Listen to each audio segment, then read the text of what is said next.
Coco Gauff's costly slip-ups laid bare as ex-pro breaks down Cincinnati nightmare.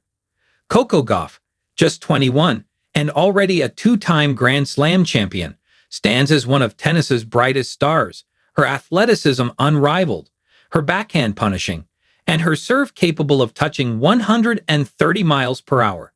Yet, under the lights of Cincinnati, the world number 2 faltered. With a golden chance to march into the semifinals, she was stunned by Italian Jasmine Paolini. And the twist? As one ex-pro revealed, it wasn't Paolini's brilliance alone, but Gauff's own glaring weakness that allowed an underconfident opponent to rise, strike, and deliver a shock that reverberated through the tournament. Jasmine Paolini battled past Coco Gauff under the Friday night lights in Cincinnati, rallying for a gritty 2-6, 6-4, 6-3 quarterfinal victory, her third triumph over the American in as many meetings this season. The Italian not only overcame the pressure of facing the world number 2, but also fought through her own physical strain and the draining mental toll of such a heavyweight clash. At the start of the deciding set, Paolini rolled her ankle chasing down a blistering forehand, yet after a quick trainer visit, she shook off the pain and broke Gauff immediately. With Gauff still unable to find a semifinal breakthrough in Canada or Ohio, former ace Lindsay Davenport weighed in, offering sharp analysis of the loss. On a recent Tennis Channel podcast episode, former American ace Lindsay Davenport broke down exactly where Coco Gauff's night unraveled in Cincinnati, a grueling 2-hour, 3-minute affair, Gauff serving an alarming 16 double faults and amassing 62 unforced errors, numbers that revealed a collapse from within. Yeah, the best Coco played was the beginning of this match. Absolutely dominated out here. Paolini ended that first set with 1 winner and 17 unforced errors. And Gauff was so consistent around the court. She was aggressive at times. She was consistent at others, Davenport explained, pinpointing how the American stamped her authority early. But Davenport was quick to highlight the dramatic shift.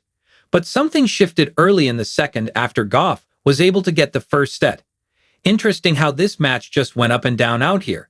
Gauff served left at the beginning of the second. She then got broken at one stage 5 times in a row. And Paolini was just consistent from the back of the court. She was making shots, she noted, underlining how momentum slipped away. The analysis only grew sharper. Davenport added, wasn't even going for that much. Ended up the match with, I believe, 14 doubles. And just when the serve went, so did Coco's confidence. And the forehand then started to make some errors.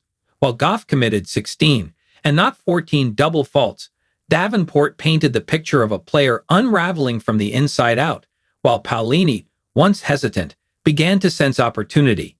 And Paolini, who in the beginning didn't seem like she believed she could win, all of a sudden had a little bit more energy. She's a little bit more consistent. She started making a lot of returns into play and really started to pressure Gauff. The turning point was sealed when Paolini fought through her own scare. At one stage in the third set, Paolini sprained her ankle, then recovered beautifully and ended up with a huge win for her. But Steve, 44 errors to 7 winners, and that's the winner of the match. So it was a tough night of tennis out there, Davenport concluded, summing up the collapse. Now, as the U.S. Open looms, another former American great has sounded the alarm. While Davenport dissected the technical breakdown, this new voice stressed the need for Gauff to assess her game holistically, sharpen her weapons, and restore confidence. For Coco, the message is clear.